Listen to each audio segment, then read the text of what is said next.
let go, let go, let go.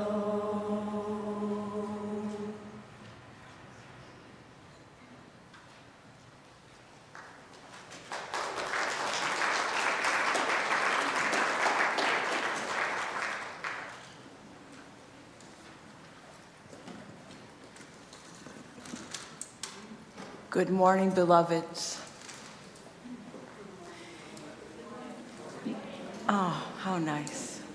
You'll notice if you're here in the meeting house, over to my left, your right, is a trencher with sand to hold candles. And I apologize for last week. We ran out of candles. Terrible thing to have happen, especially on All Souls Day. So I'm just so sorry that that happened. But we have plenty today. And you'll notice, I just noticed this, but the candlelight reflects in that window. So somehow we can double the impact of our light when we share it. So at any time in the service, if you feel in need of a physical expression of your prayer, you can go over and light a candle and place it in the sand.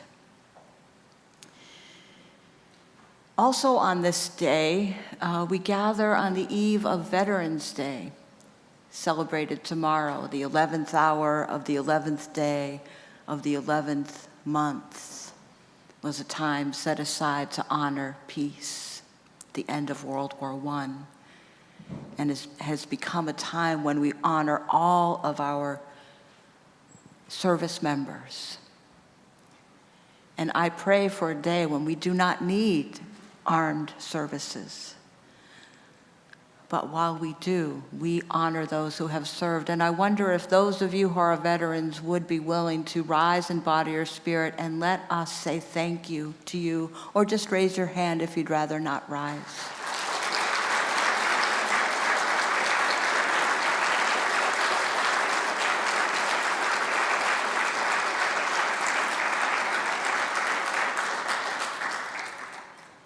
Our veterans deserve our respect and our gratitude and our care. And as we begin our worship service, I offer these words from the Reverend Ethelred Brown. As we face a troubled and puzzled world, we too are troubled and puzzled. As our fond dreams remain unrealized and our bright hopes of yesterday wither in the bitter disappointments of today, our courage fails, our spirits droop, our faith trembles. And frustrated, we bow our heads in despair. Nevertheless, we come to this hour in this sacred place, and as we seek to recommit ourselves to peace in our time, may we first be at peace with ourselves and one another. May we know that without love there will never be peace. Teach us, therefore, to love.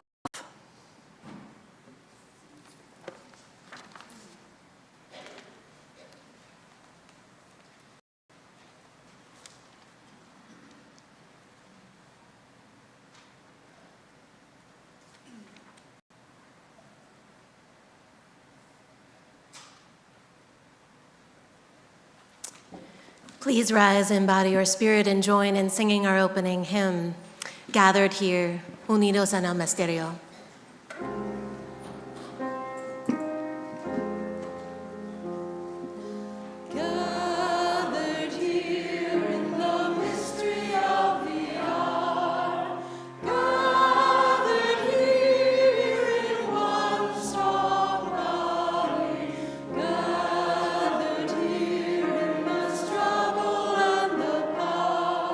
Spirit, draw near.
Good morning and welcome to the First Unitarian Universalist Church of San Diego, where we worship each Sunday in the South Bay, in Hillcrest, and online.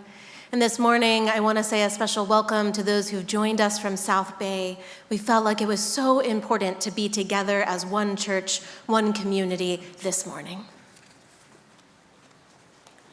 Buenos días y bienvenidos a la primera Iglesia Unitaria Universalista de San Diego, donde adoramos cada domingo en South Bay, en Hillcrest y en línea. I'm the Reverend Kristen Kuriga. I serve as one of your ministers, and I use the pronouns she, her, and ea. A special welcome to those of you who are here for the first time. We invite you to fill out a welcome card in your order of service. Me llamo Valeria Aguilar y uso el pronombre ella. Una bienvenida muy especial a todos que están con nosotros por primera vez.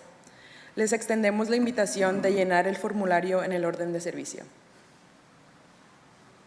Our community is a vital, diverse, multi-generational congregation without borders, with a mission to create community, nurture spiritual growth, and act on our values to help heal the world. Somos una congregación compuesta de personas de distintas identidades racializadas y culturas, personas de diversas orientaciones sexuales e identidades de género, personas de varias habilidades mentales y físicas. We are creators of community and compassion, and although we can fall short, we're committed to practicing an affirming welcome for all. Con espíritu de reverencia, reconocemos que nos juntamos esta mañana en la tierra de los Kumeyaay, quienes continúan viviendo en todo el territorio. Al emprender este viaje juntos, mantengamos en nuestros corazones y mentes el pueblo Kumeyaay. In a spirit of reverence, we acknowledge that we gather this morning on the land of the Kumeyaay people, who continue to live throughout their territories. May the light of this candle shine for our commitment to the Kumeyaay people and to justice and equity for Indigenous people everywhere. And now I invite you to rise in body or in spirit and join us in singing our church hymn in English and Spanish, followed by the aspiration.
May love be the spirit of this church. May the quest for truth be its sacrament and service be its prayer. To dwell together in peace, to seek knowledge and freedom, and to help one another in fellowship. This is our aspiration. Que el amor sea la doctrina de esta iglesia, la búsqueda de la verdad su sacramento y el servicio su oración. Vivir juntos en paz, buscar la verdad con libertad y ayudarnos mutuamente en comunidad. A eso aspiramos.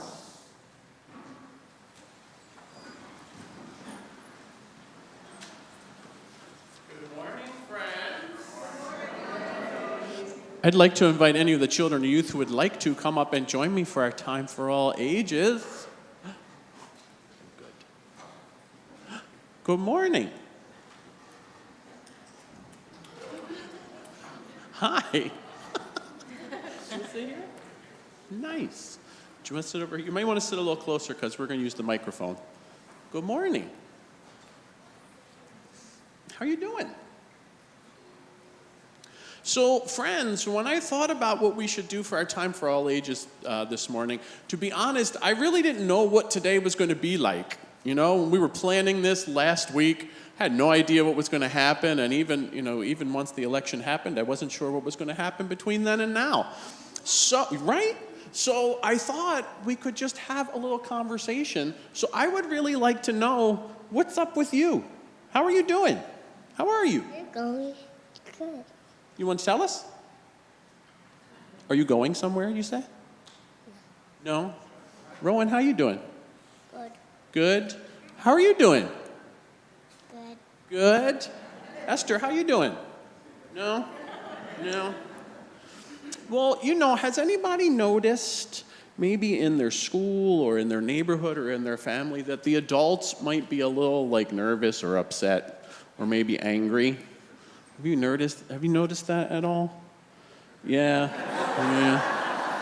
Yeah, we had an election, and a lot of people were really disappointed and honestly a little afraid and hurt by the results of the election. And so you might be picking up on some of that stuff, even if maybe you don't understand all of really what it's about. Has anybody ever had that happen, where something's wrong, something's up, but you're not exactly sure what? Yeah, I've felt that way before. Yeah, you have too? Me too? Oh, me too. So, friends, I would like to teach you a few little tools, and this is for all of us, of things we might be able to do when we're feeling a little stressy and we're feeling a little nervous, even if maybe we're not sure why. It might just be that we sort of feel a little off. And one of the things we can do is we can use our imagination and do some breathing, but we're going to use our imagination to pretend that we're a tree. So I think it's helpful to sit so that both your feet are flat on the ground. And you can imagine that you're a really tall tree. If you want to, you can put your arms up in the air, but you don't have to. I prefer to lay them on my lap and imagine that there are big branches coming out of my head and shoulders. And we're going to take a breath in, and when we breathe in, we're going to imagine the air coming in through the leaves of our tree. And then when we breathe out, it's going to go right down through our body, through the trunk, and out through our feet, like roots.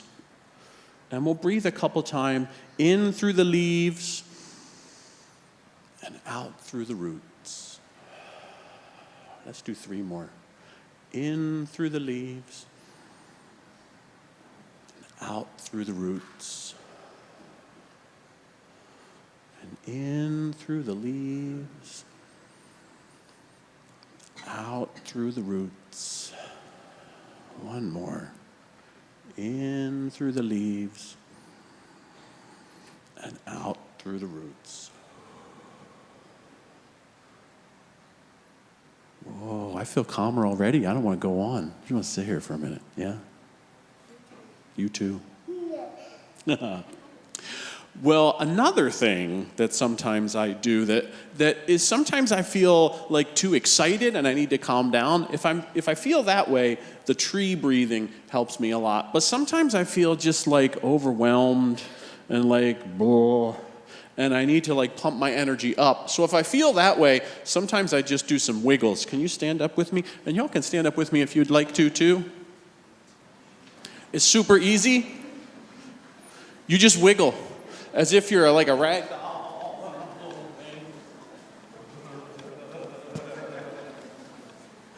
And then sometimes I end by crunching up really hard, really hard, really hard, and then let it go. Yeah. So I hope if you're feeling a little off, or maybe the grown-ups around you are feeling a little off, you can help them and lead them in those exercises. And since we're all standing up, let's go right into our affirmation. We'll say it first in English and then in Spanish.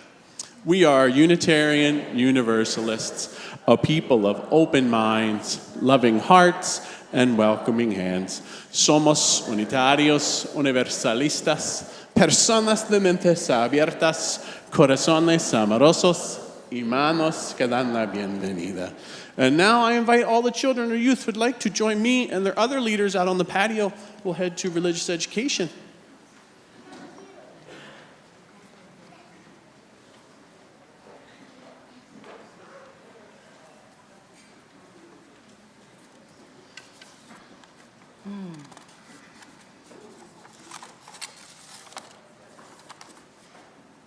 Thank you, Tony, as always.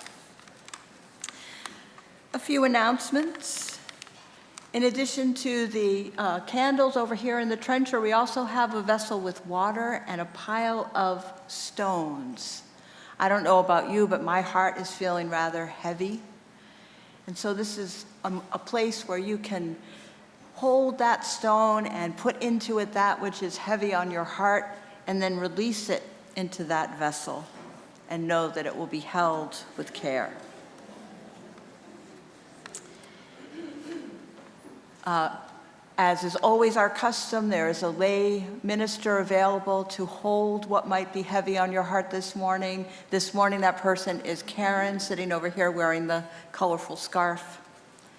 She will listen with care. Today, following the service at 11:30 in the common room, which is up at the top of the campus, Valeria Aguilar, our membership and social justice coordinator, will be hosting an invitation to community.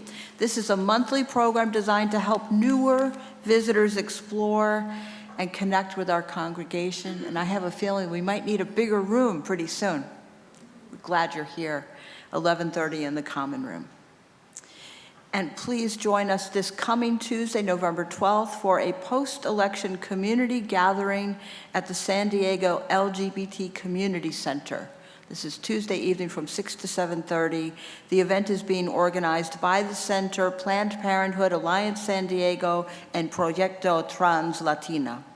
This is an opportunity to be together and to inspire our communities to keep working and fighting to access gender-affirming care, for the right to access safe and legal abortions, for the right to seek asylum, and for the right to exist as our authentic selves without fear of persecution, harassment, or violence. And if you'd like more information, there are flyers available as you leave the sanctuary out on our patio. Reverend Kristen and I plan to attend, and we hope that you will join us.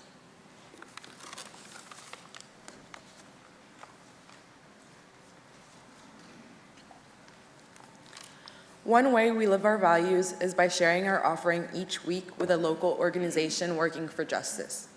Throughout the month of November, our offering is being received in support of Indigenous regeneration. This nonprofit focuses on traditional and contemporary food cultivation, environmental awareness, traditional plant education, Indigenous survival skills, healthy expression through music, art, and culture, and sustainable building techniques. All of their programming is designed from an Indigenous view, overseen by elders on their board.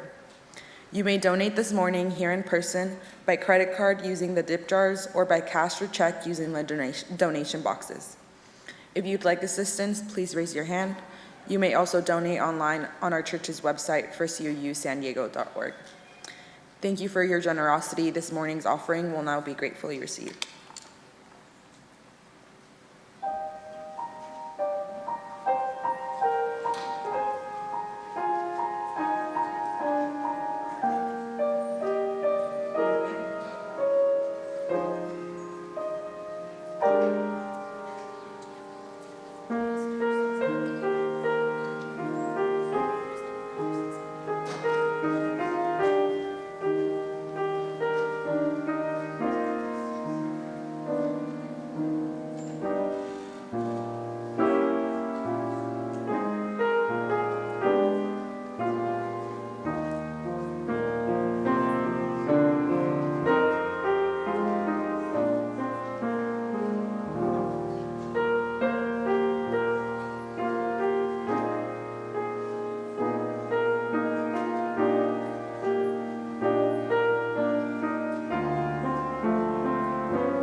I wanted to just update briefly the announcement about lay ministers. We thought that there might be extra need to share this morning, so there's actually a whole team of lay ministers. So anyone you see wearing those, not the jewel tones colorful scarf, but the other colorful scarf, if our lay ministers would just rise in body or spirit, raise your hand, just so you know. Any of these folks are available to be present for you today. Our reading comes from the Reverend Leslie Takahashi, Prayer for When Words Fail. This is a prayer for when words fail, for when they are not big enough or small enough to slip into the little cracks left in our heart by life's unbearable pressures.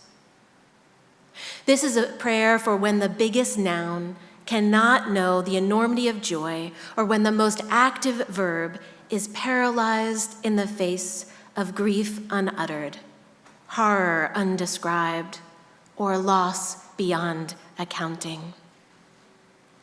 This is a prayer for when words, precious emblems though they are, cannot take into their embrace the hugeness of experience, or the expanse of indebtedness, or the many tangles of complexity and confusion. This is a prayer for when we must sit with our breath, needing the small truths we can touch as if they were therapy for our restless hands. This is a prayer for all who have known the large void of hope, which is trauma. This is a prayer for the wounded hearts and bodies, for those whom we ought to always remember and sometimes choose to forget. This is a prayer that begins with gratitude for what we can understand and know, and ends with humility, which reminds us that not all is ours to do.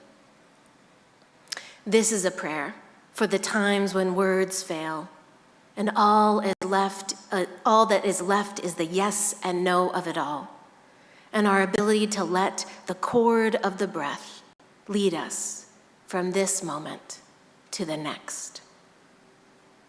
This is a prayer for all that has been lost in our memory, that they might be found. May we be the ones to make it so. Blessed be.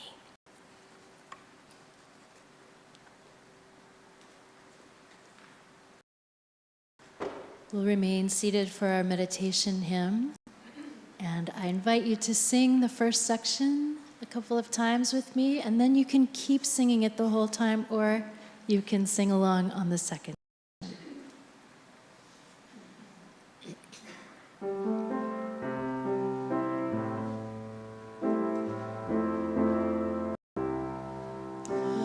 Breathe in, breathe out, breathe.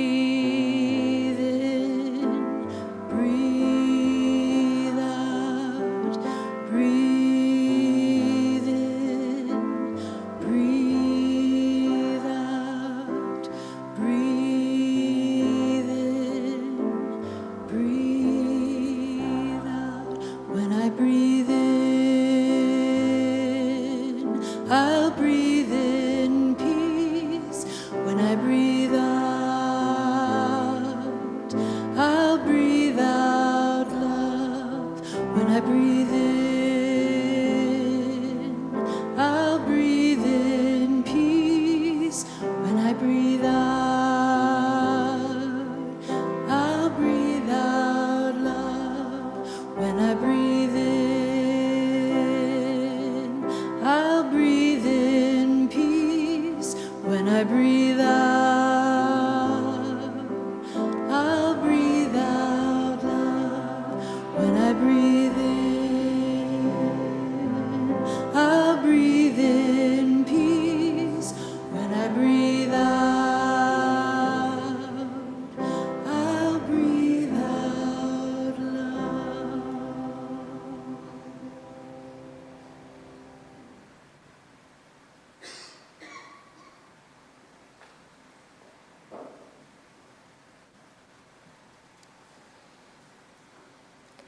Let us continue this practice as we enter into a time of deepening and meditation. I invite you to bring your attention to the rhythm and prayer of your breath. Breathing in and breathing out. Breathing in and breathing out. Breathing in and breathing out. On the in-breath, say silently to yourself, peace.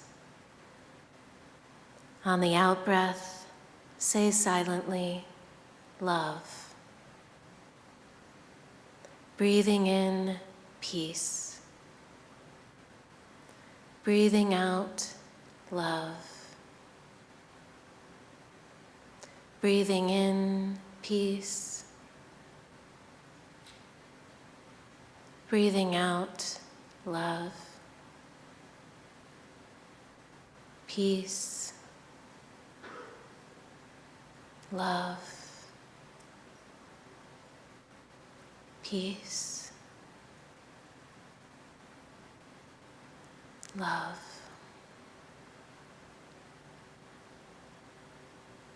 Peace. Love. As you continue, you might imagine this prayer for peace and for love spreading out from you to everyone in this room. Breathing in peace, breathing out love, and then extending out to everyone who is hurting and afraid and in despair and angry, sending them peace and love. Peace, love, peace, love.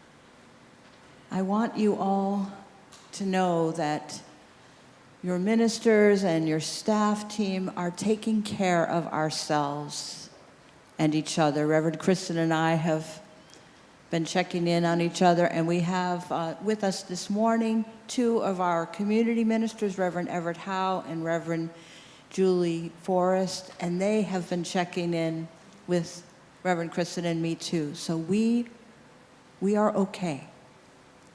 And our job is to make sure that we take care of ourselves so that we can be there for you. And so I want you to know that that is happening. And if you've known me for a minute or two, you know that humor is often one of the ways that I kind of take care of myself and connect with you.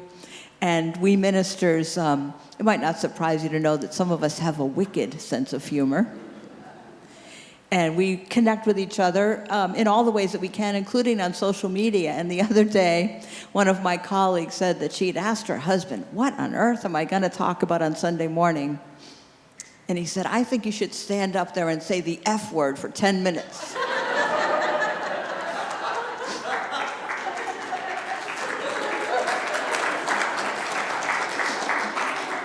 And she said, "Do you really think I could get away with that?"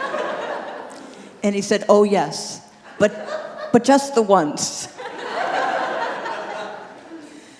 So let's imagine, I'm gonna reclaim your time To quote one of our favorite congresspeople, I'm reclaiming my time. I'm reclaiming your time. So imagine that we've had that experience of getting that out there. Because, holy smokes, this has been quite a week, hasn't it? And I guess it's our mammalian brains, but certainly our human brains, we do this thing, right, where one loss recalls all the other losses. Are you having that experience, remembering other scary, sad times that we've been through? And my mind went to September 11th, 2021. I was working in Boston at a community health center when the planes hit the towers in New York City and the Pentagon, and I remember everyone crowding into our tiny break room and watching the news on TV. And there was comfort, right, in being together and holding on to each other and crying together as we watched this horrible thing unfold before us. There's that urge to be together, and many businesses closed. Dale was working close to our home, and her office sent everyone home. And we met as a staff and decided that we should stay for our people. We served members of the LGBTQ community, and they were hurting. And we remember how scary that was. We didn't know if the attacks would continue. I was in Boston within sight of the Prudential Center. We didn't know if that building might be next. And so it was scary to decide to stay, but we stayed. And so it was several hours before I made my way home to Dale. I wondered if the roads would be closed. I mean, there was just so much uncertainty. And when I got home, I said to Dale, let's call your parents and tell them that we want them to come live with us. They were in their 80s, they were in failing health. They had thought about moving closer to us, but they kind of backed down. But I just said, we need them close. We need to be together, just that urge. And we called them and we said, we want you to come live with us. And they said, okay, and we did it. We added a second story onto our home, and they came and lived with us for many years, actually, until their deaths. And it was hard and beautiful, and I'm so glad we did it. But that urge, right? You know what I'm talking about, that urge to be together. And we feel it, too. I see it in your presence here this morning, and I'm sure that many of you are watching from home as well, or will be watching during the week. We need one another. And I'm remembering that time after September 11th when we watched 3,000 people murdered on live television. And it wasn't the worst thing that ever happened. It wasn't even the most violent thing that ever happened in this country, but it was a shared experience, right? And we saw it together, and we saw how fragile this social net is. And in that moment, a few days afterwards, the world was reaching out to us in sympathy, right? Do you remember? There was so much goodwill toward the U.S. having experienced this horrible act of violence. And we had an opportunity, right, to reach out and say, no more. It stops with us. No more of this violence. And we didn't do that. We squandered that chance to make the world perhaps more peaceful, more beautiful, more just. And we lashed out at imaginary enemies. And we allowed ourselves to be separated from one another. I think that is the most horrifying and most heartbreaking legacy of that attack, right? That we turned against one another. That we agreed to name some people as strangers, as unsafe, as not us. Let's not do that this time, beloveds. We need one another. And I'm saying this here in this moment, especially because, friends, there has been division in this community, yes? Those of you who are relatively new, and by that I mean if you have started coming here since the pandemic, then you probably are aware that there's been conflict here. in this congregation, but maybe you don't know the story. And I'm not going to tell you the whole story. I'm going to give you the Cliff Notes version right now because it's important that we have some shared understanding. 6 or 7 years ago, maybe longer ago, there was growing conflict underground. And it had to do with the pace of change. It had to do with how quickly we could move toward being more anti-racist, toward being more welcoming toward all who would come through our doors. And we had a reputation for being welcoming and ahead of the curve in terms of social justice and anti-racism work. And the people came. And there was an influx of younger folks and people of color because they believed that we could really extend that welcome. And some of them, many of them, didn't actually feel it. We didn't do a perfect job. We didn't always do a good enough job of making room, of changing how we did things. And conflict grew. And it grew, and we didn't really have the tools for addressing it, and it grew, and then it erupted. And people were hurt. And many people left, especially the younger people and the people of color who had been so hurt. Some of those folks, I believe, are gone. They've left our orbit. They've moved on to other things. They may not come back. But I believe there are many others who are just beyond this circle. And they're still waiting. They're waiting to be invited back. They're waiting for things to get better. So I want to say to you, if you are watching from the sidelines, and some of them are connected to you, they're still in your book groups, they're still in your support groups, they're still part of your friendship circle. So we need to say to those folks who are just beyond our reach, come home. Come home. Come back in. Will you say that with me? Come home. 1, 2, 3. Come home. Because we need you and you need us. And if you have been injured or hurt or misunderstood and you need an apology, you come to me and I will say sorry. I will say sorry on behalf of myself, on behalf of every minister that ever walked the earth, on behalf of this congregation. I am sorry you are hurting. I need you back. We need you back. And if you have caused some harm, come and say sorry. Just come and say sorry. It's okay. That's what it means to be a community of covenant. Not that we will be perfect, not that if we write the rules perfectly and etch them in granite, then we'll be okay. No, we are people of covenant because we break each other's hearts. We mess up. Fully half of the country voted differently than I am going to go out on a limb here and say than every single person within the sound of my voice. And if I'm wrong, I'm sorry. And if there is someone within the sound of my voice who made that decision and is likely to have their heart broken, I'm sorry about that too. Someone very beloved and wise said, I'm just going to pray for the president-elect. I'm going to pray that he find his soul. I'm going to pray that he find some wisdom. That seems like a pretty good prayer. I got to admit, I'm not exactly there. But it's an aspiration. Come home. Come home. We need one another.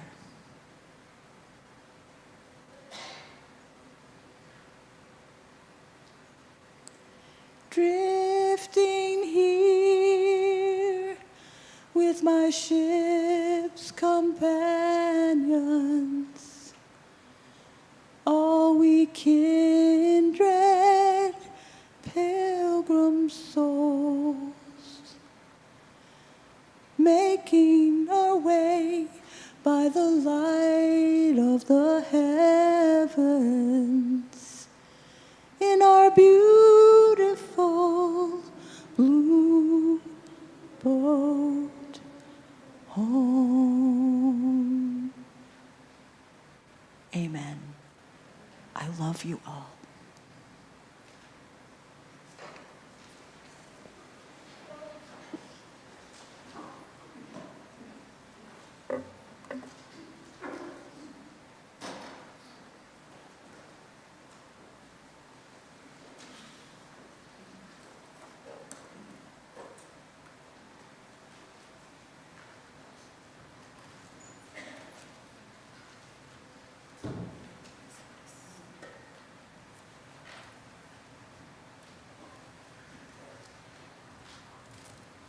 This is a song of encouragement, a song of hope and determination, and we offer it with humble hearts.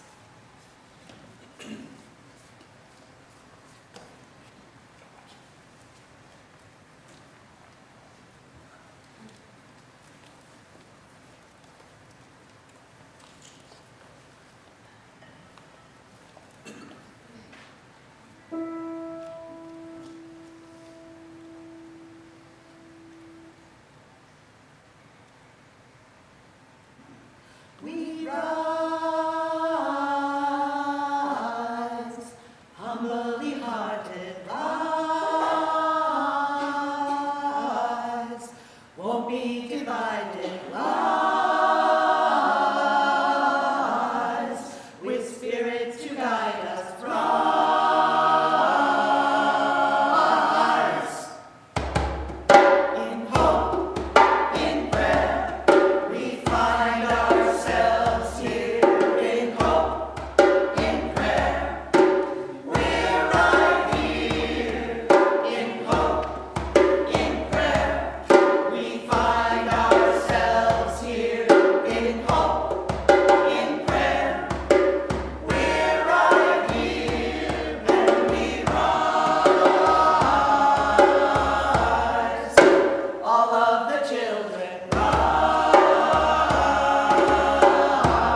I woke on Wednesday morning and I was crying.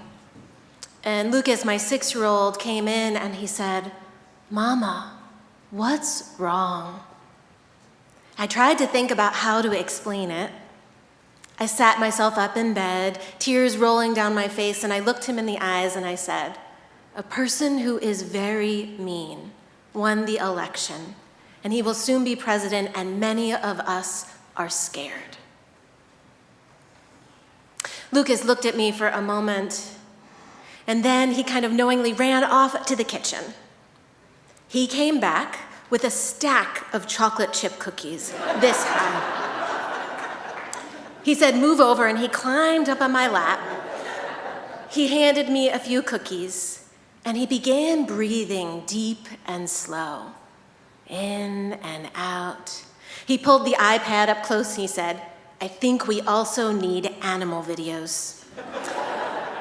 And so there I sat with my child, his little body pressed up against mine, breathing together, eating cookies, watching mama animals take care of their baby animals. And I realized that my child was helping me to co-regulate my nervous system, something we had done for him through countless moments when the feelings were just too big. It didn't magically make everything better, but that moment of care helped.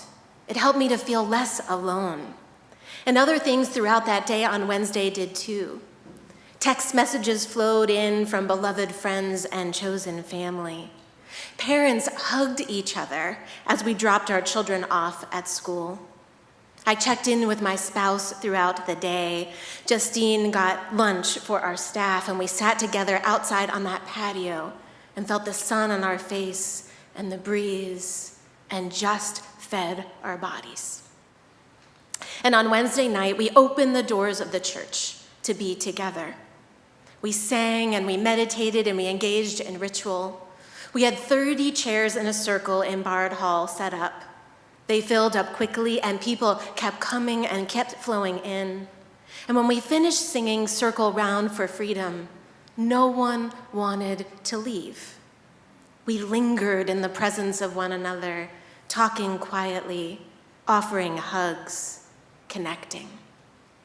And I thought, this right here is what we need. We need one another to grieve together and rage together and express our fears and help each other to care for our communities. Because these are the relationships that will sustain us through the challenges ahead. And these are the relationships that will build the foundation for resilience and resistance. Now, the waves of emotion have continued for me throughout the week. For myself, it's looked like a cycle of devastation, anxiety, anger. Devastation, anxiety, anger. You probably have your own unique mix of the feelings that have arisen. And what I realized is that my body remembers what it was like to live through 2016 to 2020. This feeling of being constantly on alert for the next act of hate and the next acts of oppression and all of these systems bearing down on the communities and the people I love. My body remembers that. And my body remembers living through the acute stages of the pandemic, where the fear of illness and death was constantly looming, and we were separated from the people who were in our community. We couldn't touch each other, hug each other, give each other that love. Maybe your body remembers too.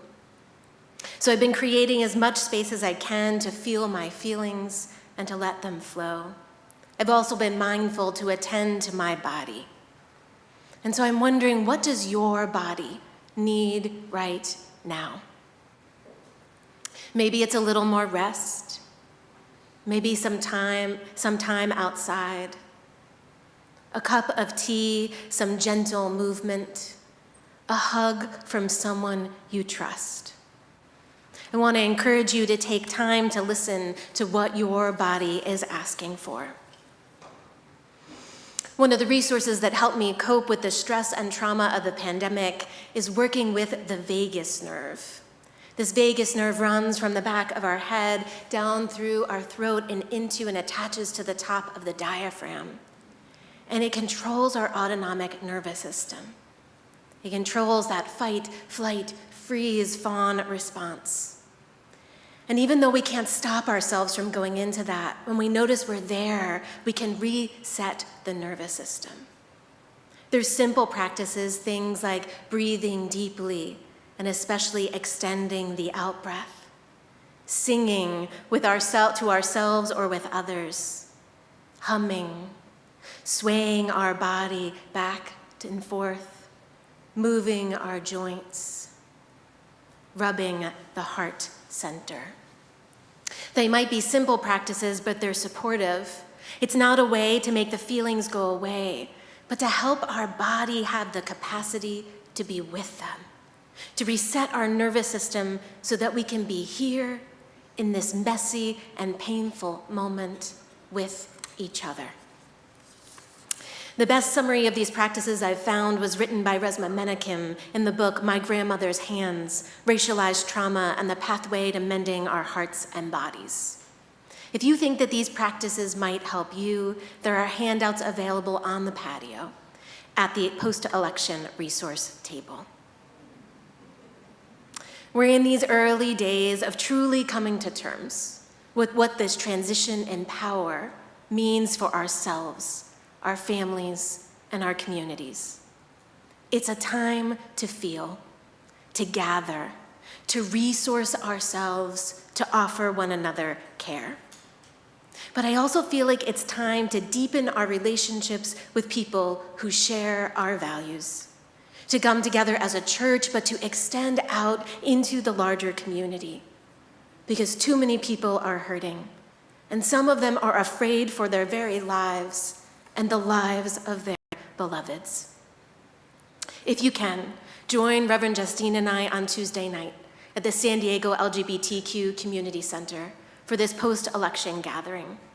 It's organized by some people who are already our partners, the Center and Proyecto Translatina, Planned Parenthood, Alliance San Diego. I don't think this is going to be a time to talk about strategy. It's going to be a time to deepen into partnership, into relationship. This is the essential work of showing up for one another.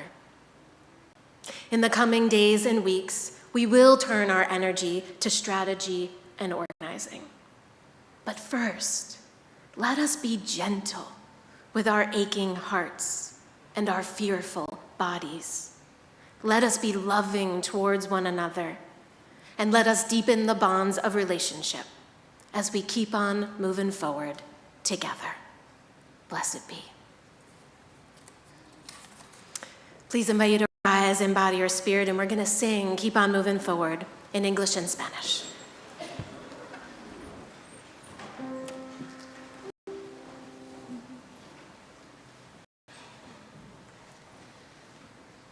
We're gonna keep on moving forward.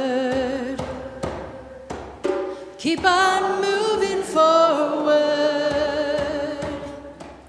Keep on moving forward.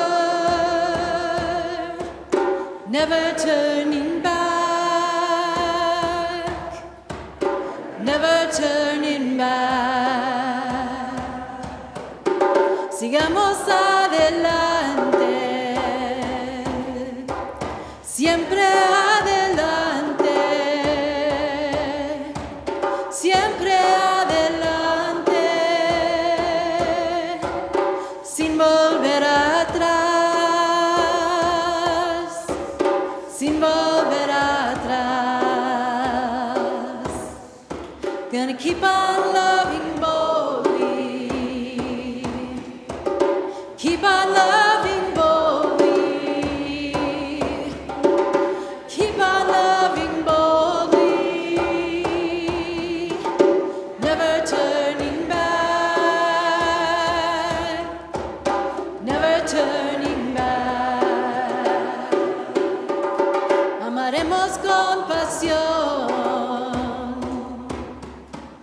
Siempre con pasión,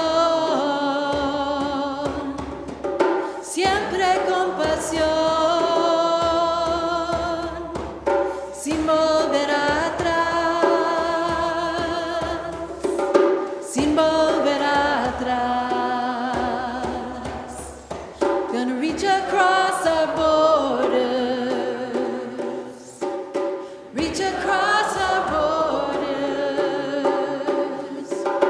reach across our borders, never turning back, never turning back. Sigamos adelante, siempre adelante, siempre adelante, sin volver atrás, sin volver atrás. Gonna keep on moving forward, keep on moving forward, keep on moving forward, never turning back, never turning back.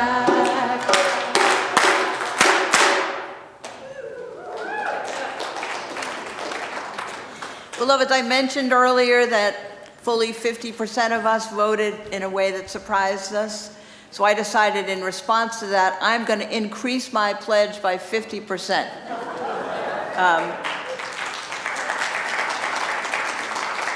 That probably makes no sense mathematically, but it seemed like a good gesture. And I wanted to double it, but I would like to stay married.